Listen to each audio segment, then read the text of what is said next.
silicón, botox de chocolate. Mi tía y su hija, la perfecta. Mi familia es muy numerosa. Mis abuelos maternos se dedicaron a reproducirse y a darle mala vida a todos sus hijos.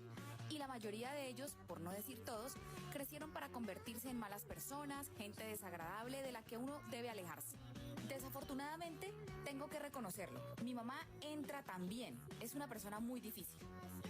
Yo tengo una prima de mi misma edad y crecí sufriendo toda clase de comparaciones y menosprecios por parte de mi tía. Pues su hija en todo era mejor que yo, según ella. Era más bonita, más juiciosa, más inteligente, en fin, la más de las masas. Desde niña, mi tía me hizo la vida imposible. Y a final de cuentas, mi prima ni tenía nada que ver porque a ella le daba igual todo. Pero por culpa de esa constante e insoportable actitud de mi tía, pues yo no era cercana a ellas. Cumplimos 15 años el mismo año. Yo en enero y ella en septiembre. Y por si no había quedado claro, éramos pobres. Así que la fiesta de 15 era lo más anhelado para nosotras y para todas las tías. Como mi fiesta fue primero, a mi tía se le metió en la cabeza la obsesión porque la fiesta de su hija tenía que ser mejor que la mía, porque así iban a demostrarle a todo el mundo que ellas eran mejores que mi mamá y yo. Ya el día de mi fiesta yo tenía un novio. Era un muchacho del barrio, de una familia humilde como la nuestra, pero juicioso, a diferencia del montón de vagos que había donde vivíamos.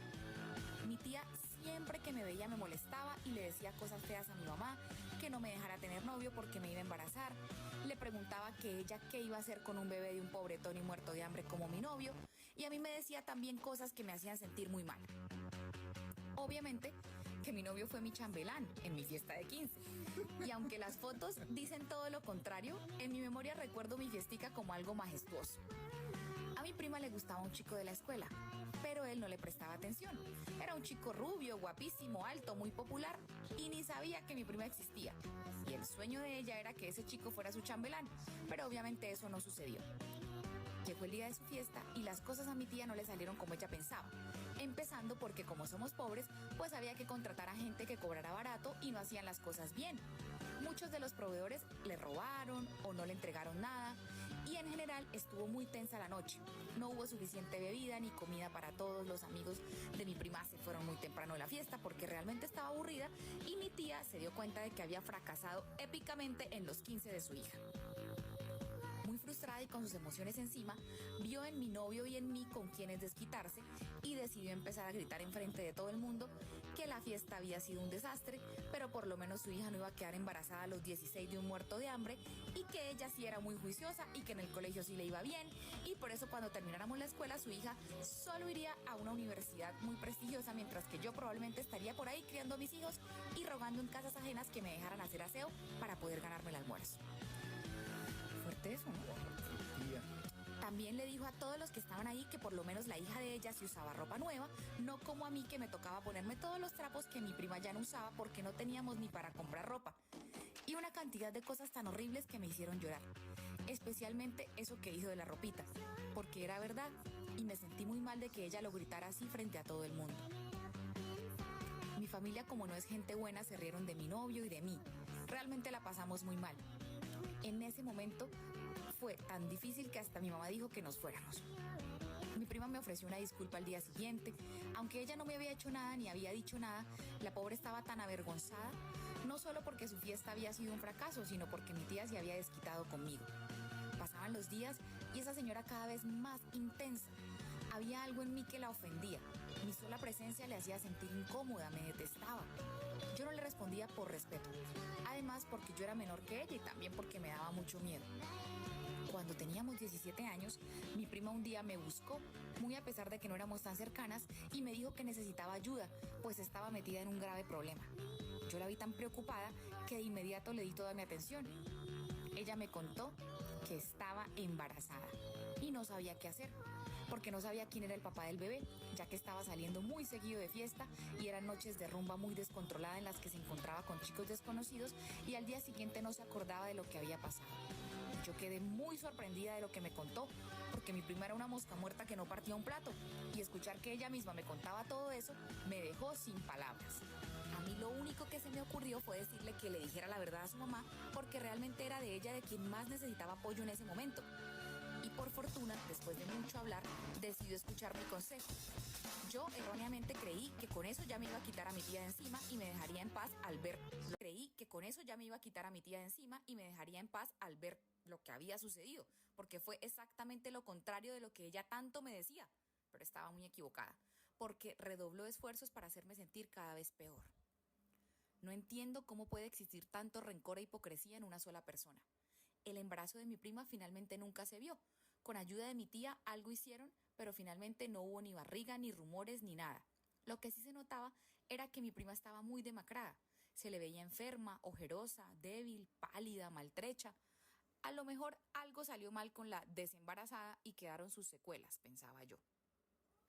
Pero al poco tiempo me vine a enterar que realmente lo que sucedía era que mi primita, la perfecta, tenía cierta preferencia por los medicamentos, por así decirlo, para que las plataformas y redes sociales no se disgusten con mi contenido. Justamente mi novio y yo la descubrimos en flagrancia, en un monte ahí cerca del barrio donde crecimos, con un grupo de vagos tomando sus...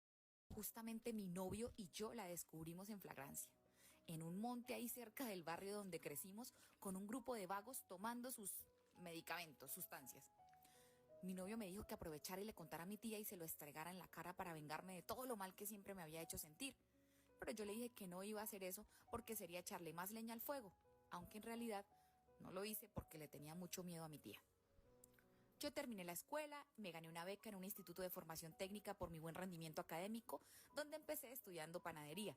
Seguía teniendo a mi mismo novio y estábamos ambos muy concentrados en estudiar, trabajar y superarnos. Mi prima con suerte y pudo recibir su diploma de bachiller porque estaba tan absorta en sus malos hábitos que le iba mal en la escuela.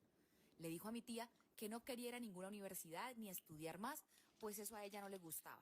Y mi tía decidió dejar que se convirtiera en una vaga sin oficio ni beneficio. Tan pronto como tuve la oportunidad a los 20 años, mi novio y yo nos fuimos a vivir juntos a una habitación cerca de la universidad a la que él iba. Estudiábamos en la mañana y trabajábamos desde la tarde hasta la noche para poder sobrevivir. Empecé a cortar el contacto con toda mi familia para obtener el bienestar que ellos me quitaban. Y poco a poco fuimos madurando, creciendo, sanando y convirtiéndonos en personas diferentes.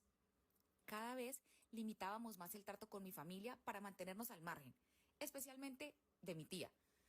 Decidí no volver a verla ni preguntar por ella ni nada, y por mucho tiempo tampoco supe de mi prima. Nos mudamos de la habitación a una más grande, yo empecé a trabajar en una pastelería muy grande y reconocida. Allí me apoyaron para capacitarme, y con la misma práctica aprendí a hacer pasteles. Luego nos mudamos a un pequeño apartamento, luego a uno más bonito, y como consecuencia natural del tiempo y la disciplina me convertí en una repostera muy hábil, y mi novio se graduó como ingeniero industrial. Con su apoyo abrimos nuestra propia pastelería y ahora vivimos en un apartamento muy bonito y grande que estamos pagando. Hemos construido juntos todo lo que tenemos y la vida ha decidido premiar todo nuestro esfuerzo porque un día se me ocurrió empezar a hacer videos para YouTube con tutoriales de mis pasteles y recetas y técnicas, con tan buena suerte que justo un video que hice de un pastel relleno y cubierto de caramelos de colores se viralizó y empecé a monetizar mi contenido. No muestro mi cara en mis videos, pero a lo mejor algún día me anime a hacer una colaboración con Ruth. Por ahora prefiero mantenerme en el anonimato. La Navidad del año pasado fuimos a visitar a mi mamá, a llevarle unas cositas y a saludarla. Y ese día vi a mi tía, que casualmente estaba ahí también. De inmediato recordé todo lo que me había hecho vivir, sus comentarios, sus desplantes, sus comparaciones y todo el daño que me había hecho de niña y adolescente. Y ustedes no se imaginan lo horrible que se siente ver a una persona que ha hecho tanto mal y revivir en el corazón toda la angustia de sus tratos y palabras. Con solo verla quise ponerme a llorar. Pero después de observarla detenidamente, se veía envejecida, demacrada. La vida no había sido tan amable con ella últimamente porque se le veía muy mal. Y me puse a pensar en cómo yo permitía que una mujer tan venida menos, tan destruida y reducida, me robara la paz a mí, que ya me había convertido en una mujer poderosa, fuerte y capaz. La miré de arriba abajo, sus mismos trapos viejos y rotos de siempre, ojerosa, despeinada y hasta con poco cabello ya. Su mismo semblante arrogante y con esas ínfulas de superioridad que no podía justificar ni respaldar. Decidí mirarla fijamente a la cara y sostenerle la mirada hasta que finalmente ella se incomodó y agachó sus ojos. Yo nada más la saludé, y tan pronto como escuchó mi voz fuerte y segura de mí misma, empezó a despedirse. Pero mi mamá no la dejó irse. La tomó del brazo y le dijo: ¿se acuerda de mi hija? Mírela cómo está de grande y de linda. Vino a traerme regalitos. Vea, todas esas bolsas que trae ahí son ropa y zapatos y cosas lindas que me compró. Venga y miramos lo que me trajo. Mi tía entonces trataba de soltarse y le decía que ya se tenía que ir, pero mi mamá no la soltaba y volvió y le dijo, mire a mi yerno, ¿se acuerda de él? Siempre ha sido el novio de la niña desde que tienen 14 años, están juntos, ellos crecieron, se pagaron sus estudios y ahora son profesionales. Mire, asómese a la ventana y vea el carro tan bonito que tienen. Ellos dos solitos han salido adelante y ahora que estoy vieja me ayudan a mí y me traen regalos. Mi tía no podía levantar la mirada del suelo y mi mamá seguía.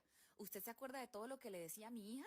Que iba a salir embarazada a los 15 años del pobretón ese y que no iba a poder estudiar por estar criando a sus hijos y que no servía para nada y que era fea y todas esas cosas horribles.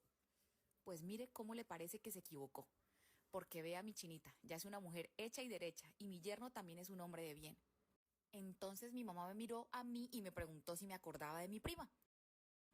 Y yo estaba tan sorprendida de ver esa escena que me quedé petrificada.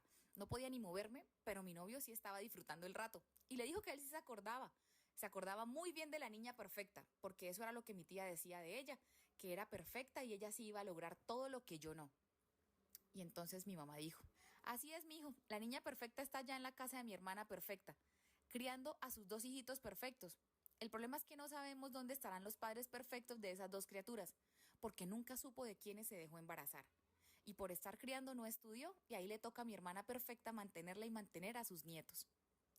Y mi mamá remató la situación diciéndome, oiga mamita, su tía hace aseos en casas. Si un día necesita quien le haga el aseo en su apartamento tan hermoso, colabórele a ella dejándole el trabajito. Mire qué falta sí les hace. Y ahí mi tía se soltó del brazo y se fue haciendo mala cara. Pero eso sí, la alcanzó en la puerta y le gritó para que todo el mundo escuchara, que como yo le había llevado ropa nueva, pasara mañana porque iba a sacar una ropita vieja que ya no usaba para regalársela, porque esos trapos rotos que tenía puestos ya estaban muy feos. Mi mamá soltó la risa y me abrazó. Me dijo que estaba esperando ese momento durante toda su vida para por fin sacarse la espinita. Mi novio también se carcajeaba con ella, mientras que yo la verdad es que no terminaba de asimilar todo lo que estaba sucediendo. Ese día conversando con mi mamá le pregunté por qué mi tía me había tratado siempre así de esa manera. Y ella me contó que tal vez se debía a que cuando ellas dos eran jóvenes, mi tía estaba enamorada de un chico y ese chico no se fijó en ella, sino en mi mamá. De hecho, se fijó tanto en mi mamá que ese chico es mi papá, que finalmente nos abandonó cuando yo nací, pero mi tía nunca pudo perdonarle eso a mi madre. Cada vez sé menos de mi familia. Después de eso dejé de ir a la casa de mi mamá. Más bien la invito cada mes a mi apartamento a que me visite. Le doy aquí sus regalitos y la atiendo. Y por ahí me cuenta los chismes de la chusma. Pero yo ya no les doy importancia. Estoy demasiado ocupada siendo feliz. No como mi tía y su hija perfecta. Un año después de estar monetizando mis videos en YouTube, me di cuenta de que un solo video bueno me generaba más dinero del que la pastelería me generaba al mes. Así que con mi esposo decidimos cerrarla y mudarla a una casa en la que no atendemos al público. Ya no vendo pasteles tampoco, solo los hago para los videos.